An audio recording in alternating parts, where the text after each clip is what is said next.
Bismillah, Assalamu alaikum wa rahmatullahi wa barakatuh. Kusoo dhawaada CCNA training. Maanta insha Allah waxaan kaga hadlanaa wax loo yaqaano wireless network. Maxay tahay se u shaqeysaa ayaan kaga hadlanaa adula insha Allah. Wireless introduction to the wireless ayaan maanta cashirkeenu ku saabsan yahay. Waxaan ka hadli doonaa reflection wuxuu yahay saad u jeediin qoraalka reflection more ayaan sharaxi doonaa adula insha Allah si aad si fiican u wada aragtiin. Reflection waa wireless signal kaas oo materialka ay qaban doonaan iyo qaabka uu shaqeeyo ayaan eegi doonaa insha Allah. Waxaan kaloo ka hadli doonaa wax loo yaqaano scattering saad u jeedin waa means wireless signal dhulka ku dhacay ama meel bannaan ku dhacay kadibna u jajabay qaybo yaryar oo pieces ah isagoo ka tegay originalka iyagana waan sii sharaxi doonaa dulan insha Allah. Waxaan kaloo ka hadlanaa obstruction means amba qaybta loo yaqaano ayaan ka hadli doonaa iyadna waxa weeye macnaheedu waa material will be reduce the wireless signal straight signalkii wirelesska awoodiisii oo xoog u yaraata ayay ka dhigantay macnaheedu qaybahaas ayaan firfirin doonaa dulan insha Allah oo sii sharaxi doonaa. Wireless aan ula socono waxa weeye normally waxa weeye waa towerkii ayaad meesha uga jeedin inay tower tahay halkana waa tower kale signal inline ayaa soconaya waxaa loo yaqaanaa loss saad uga jeedin meeshan waxaa loo yaqaanaa loss use for the at least the amount of energy ayuu isticmaalayaa aan kadibna resultii wuxuu sameynayaa reception wuxuu helayaa signalkii of the clear possible signal macnaha waxa weeye inuu signal diro oo helo clear signal amba clarity possible signal aad u dhammaystiran oo habaysan inuu helo ayaa kamid ah waxyaalaha uu ku shaqeeyo wirelessku but the reality sida saxda ah but in a money reality halkan waxaad uga jeediin money factors affect a signal strength signalka iyo awoodiisa waxyaalo badan ayaa la ciifin karaa amba ka dhigi karaa midaan awood saasa lahayn so saa darteed waa inaan barano waxyaalaha signalka hoos u dhiga ama bila awood ka dhiga ayaan ku baran doonaa casharkan imba videogan waxyaalahaas waxyaalo badan ayaa ka mid ah sidaan wada ognahay wireless waxa laga soo qaatay amba standardka sameeyay waxa loo yaqaanaa Institute Electronic Engineering 802.11 ayuu ka bilaabmay marka ilaa hadda waxaa jira IC so lambarkaasi 802.11 waa wireless ayaa laga sheekeynaya terminology amba theoretical informationka speedkiisu wuxuu gaadhaa 54 megabit per second saad ula socotiin laakiin waxyaalo badan ayaa effect ku samayn karaa but there is a effect through out in about half of 1/3 macnaha qayb amba 3 meelood meel ahaan loo dhigay ayaa joogsan kara signalku xumaan karaa marka kuwaasina insha Allah waan ka hadli doonaa waxyaalaha sababaya inaad ogaatid ayaa loo baahan yahay signalkaasi waxyaalaha koos karaya waxaa kaloo eegi doonaa noocyadiisa kala duwan iyo qaababku u sii qaybsamo halkan saad uga jeedtiin what's the factor make wireless signal intonation or loss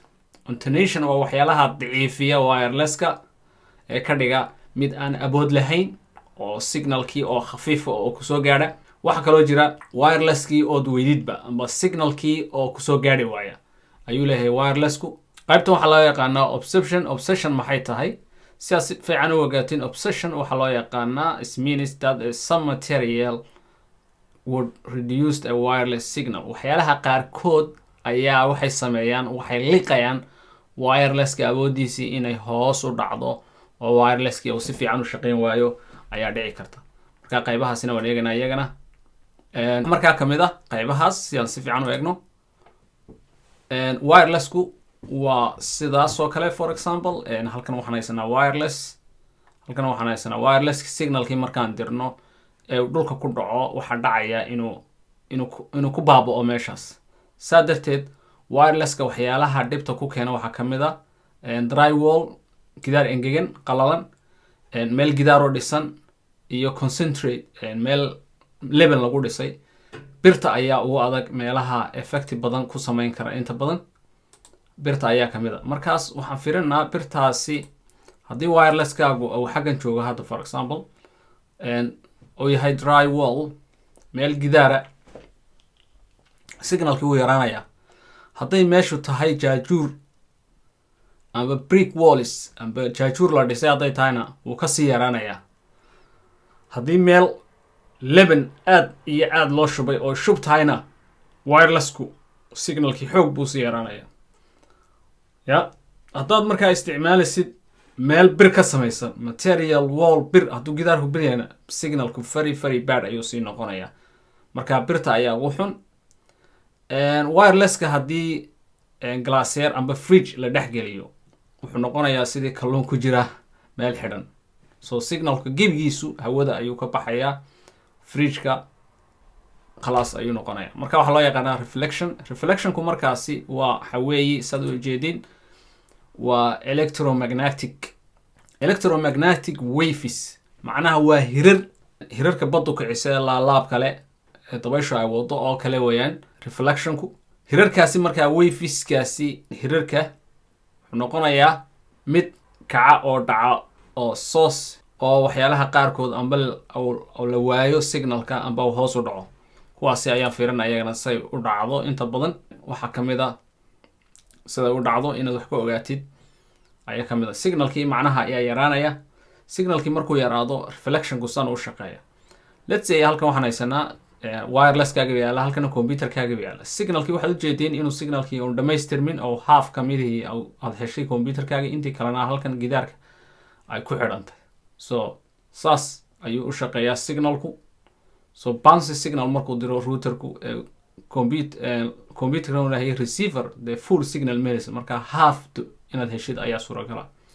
taasi markaasi waxay ku keenaysaa signalkaagaasi inuu hoos u dhaco oo necessary noqoaya amba uu noqdo mid bad amba weak ah. so marka taa waxaa loo yaqaanaa reflection. macnaha inaad fahantiin weeyaan reflection destination. without reflection this computer will not be get any signal. haddii computerka unu reflection unu samayna oo signalka uu sidaa usoo gudbayin computerka macnaha sanay haddii wall uu yaalo markaa reflectionkii ayaa yaraanaya. waa sida muraayad amba toosh lagu qabtay meel reflection kasoo baxa markaa ayuu noqonaya.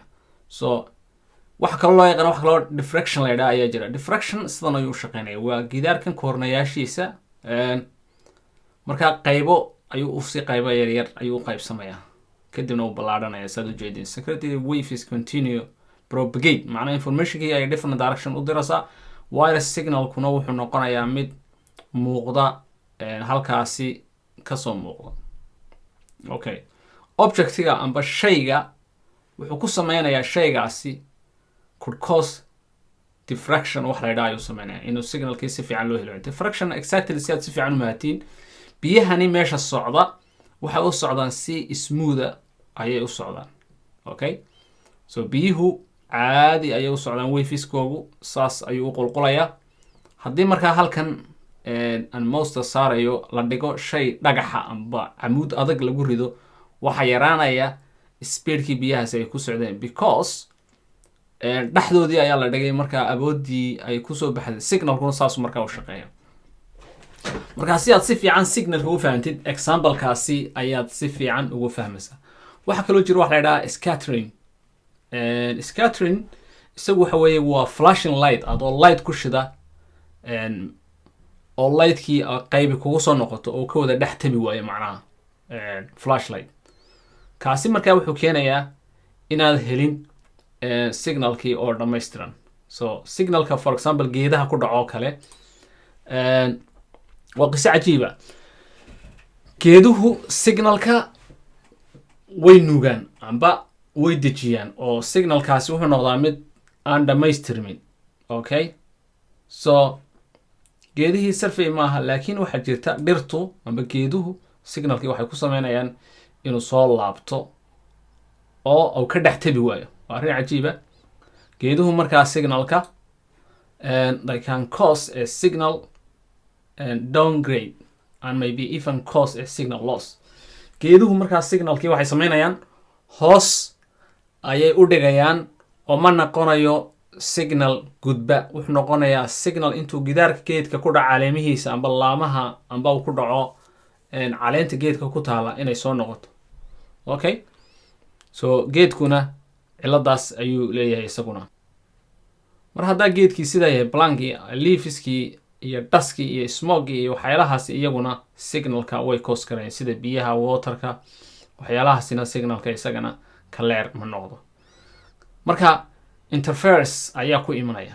interference waa waxyaalaha signalka dhex qaada amba ku keena waxaan wanaagsanayn. waxyaalahaas waxaa ka mid a markaasi sida microwave-ka oo kale saad uga jeediin baalkan cuntada lagu karsado amba microwaves loo yaqaano waveskii la yareeyay. waxaa ka mid a telefoonka cordlesska amba wirelesska ah ee lagu hadlo madaxiisa. waxaa kaloo ka mid a cookeriska baala cookerka cuntada lagu kariyo. washer machiinada ayaa ka mid a. wifi signal interfere wax la yidhaha bay sameeyaan. so signalkii oo dhammaystiran ma helaysa. saa darteed waxyaalaha faraha badan ayaa inta badan cause gareeya signalka. markaa inaad sidaa u fahantiin ayaa loo baahan yahay. so computerku wuxuu leeyahay wax la yidhaahdo transmission iyo receiver. shay kasta wuxuu leeyahay signal dire iyo signal hele. okay, signalkii buu dirayaa haddana signalkii buu helayaa. labadaaba wuu ku shaqeynayaa. marka waxyaalahaasi ayaa waxay ku keenayaan inuu signalku hoos u dhaco. so strong signal markaa heshay informationkaagi si fiican ayuu u dirmayaa. markaad la hadlaysid access pointiga qualityguna wuu fiicnaan karaa. antena markaa positionka qaabka loo dhigayo antenada iyo meesha lagu dhigayo qaabka la isticmaalayo ayay ku xidhan tahay kolba.